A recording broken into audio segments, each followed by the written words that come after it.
आज के इस एक्सप्लेनर में आपका स्वागत है। आज हम 250 सालों से भी ज्यादा के उस जटिल और उलझे हुए इतिहास को एक साथ पिरोने जा रहे हैं, जो अधीनता, जागरण, संघर्ष और अंत में पुनर्जन्म की एक बेहद दिलचस्प कहानी है।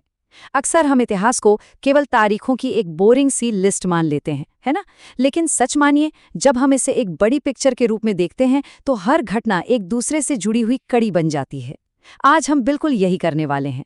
हम देखेंगे कि कैसे एक पूरी सभ्यता ने औपनिवेशिक झटकों को सहा और एक आधुनिक गणराज्य के रूप में खुद को मजबूती से खड़ा किया।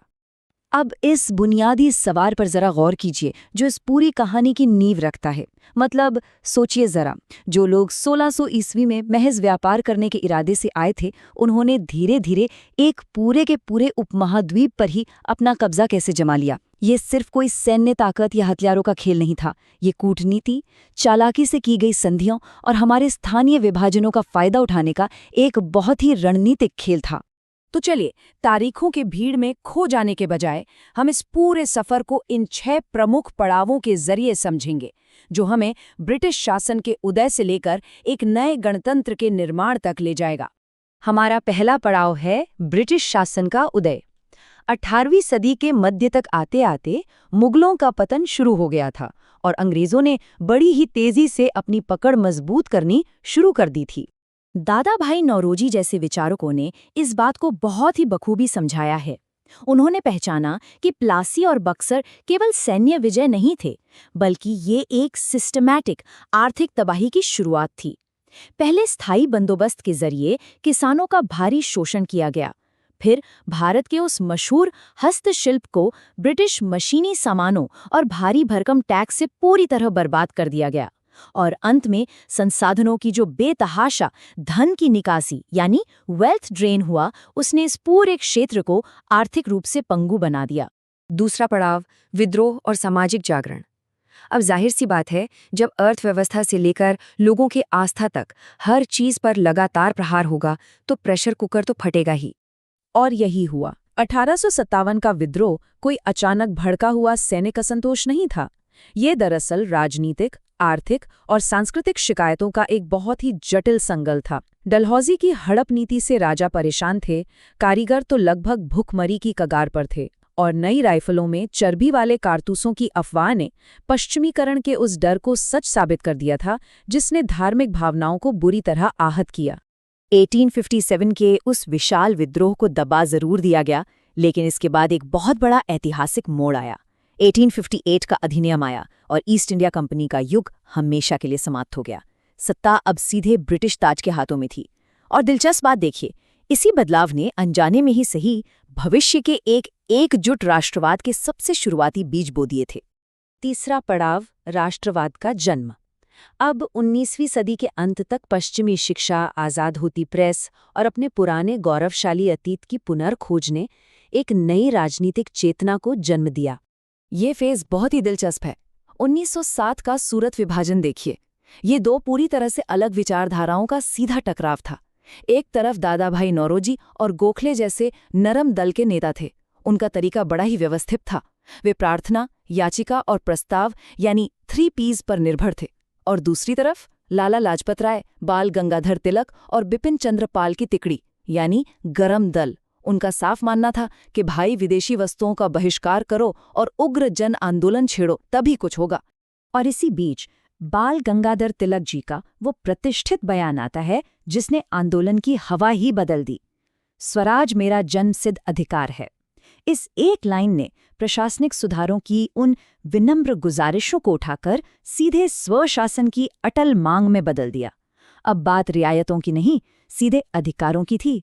चौथा पड़ाव, जन संघर्ष का युग। 1915 का साल, महात्मा गांधी की एंट्री होती है और प्रतिरोध अचानक एक बौद्धिक बहस के कमरों से निकलकर एक अभूतपूर्व जन आंदोलन में बदल जाता है।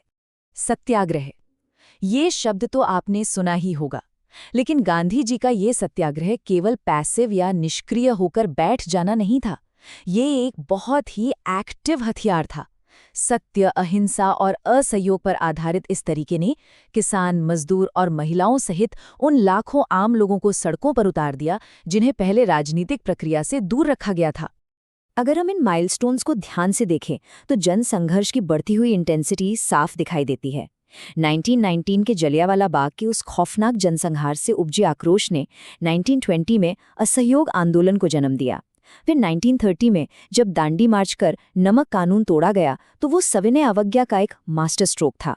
और आखिरकार 1942 में करो या मरो के नारे के साथ भारत छोड़ो आंदोलन ने ब्रिटिश साम्राज्य को अपना फाइनल अल्टीमेटम दे दिया।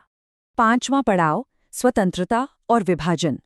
जिस समय देश के भीतर ये जन आंदोलन एकदम उफान पर था, ठीक उसी समय वैश्विक स्तर पर भी बड़ी भारी उथल-पुथल मची हुई थी, जिसने आज़ादी की टाइमलाइन को एकदम से फास्ट फॉरवर्ड कर दिया। तो आज़ादी की ये कहानी केवल देश के अंदर की नहीं थी। द्वितीय विश्व युद्ध में भारत को बिना उसकी सहमति के झोंक दिया गया। प्रांतीय कांग्रेस सरकारों ने गुस्से में इस्तीफे दे दिए। जैसे जैसे युद्ध बढ़ा, ब्रिटेन पर उनके मित्र राष्ट्रों का प्रेशर पड़ने लगा। इसी के चलते क्रिप्स मिशन जैसी असफल वार्ताएं हुईं और आखिरकार कैबिनेट मिशन को एक नई रूपरेखा लानी ही पड़ी।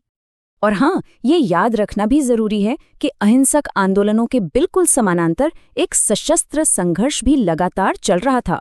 सुभाष चंद्र बोस और उनकी आज़ाद हिंद फौज ने उस समय ब्रिटेन पर तब जबरदस्त सैन्य दबाव बनाया जब ब्रिटेन ग्लोबल लेवल पर पहले ही बहुत कमजोर हो चुका था। कूटनीति, अहिंसा और सैन्य दबाव, ये तीनों अब एक साथ काम कर रहे थे। आखिरकार 1947 में माउंटबैटन योजना आती है। आज़ादी तो मिली, लेकिन इसका एक बहुत ही कड़वा सच भी था। इस परिणाम का निष्पक्ष रूप से आकलन करें तो हम पाते हैं कि ये स्वतंत्रता का एक बड़ा जश्न जरूर था, लेकिन इसे विभाजन की उस कीमत पर चुकाया गया जिसने एक ऐसा दर्दनाक मानवीय संकट खड़ा किया जिसके घाव आज तक महसूस किए जाते हैं। छठा और आखिरी पड़ाव, नए गणतंत्र का निर्माण। एक साम्राज्य से लड़कर आज़ादी तो ले ली, लेकिन अब सबसे बड़ा और असली टास्क सामने था। एक गहराई से बटे हुए और विविधता से भरे इस नए देश को एकजुट करना। ये सच में सर्वाइवल की लड़ाई थी। सरदार पटेल ने मानो एक विशाल जिगसॉ पजल को सुलझाते हुए सैकड़ों रियासतों को एक साथ जोड़ा। फिर 1950 में अपना संविधान लागू कर एक मजबूत लोकतांत्रिक नींव रखी। आर्थिक चुनौतियों से निपटने के लिए पंचवर्षीय योजनाएं और मिश्रित अर्थव्यवस्था को चुना गया। और तो और उस भयंकर शीत युद्ध के दौर में भी बिना किसी सुपर पावर के आगे झुके गुटनिरपेक्ष आंदोलन के जरिए अपनी एक स्वतंत्र विदेश नीति तैयार की। ये कोई छोटी बात नहीं थी। और फिर आता है साल 1991, एक ऐसा टर्निंग पॉइंट जिसने सब कुछ बदल दिया। दशकों तक एक नियंत्रित अर्थव्यवस्था के रूप में चलने के बाद आखिरकार उदारीकरण की नीतियों ने दरवाजे खोले और देश को आधुनिक वैश्वीकरण यानी ग्लोबलाइजेशन से जोड़ दिया। तो इस सब का आज के समय में क्या मतलब है? जो इतिहास हमने आज खंगाला, आर्थिक शोषण की वे गहरी चोटें, अहिंसक प्रतिरोध की वो बेमिसाल ताकत और इतने अलग अलग लोगों को एक सूत्र में बांधने की वो चुनौती, क्या ये केवल बीता हुआ कल है या फिर आज के हमारे आधुनिक अंतर्राष्ट्रीय संबंधों और घरेलू नीतियों में इसकी गूंज हमें साफ सुनाई देती है? इस पर जरूर विचार कीजिएगा, क्योंकि कल की बुनियाद समझे बिना आज और कल को समझना लगभग नामुमकिन है। आज के इस एक्सप्लेनर में हमारे साथ जुड़ने के लिए आपका बहुत बहुत धन्यवाद।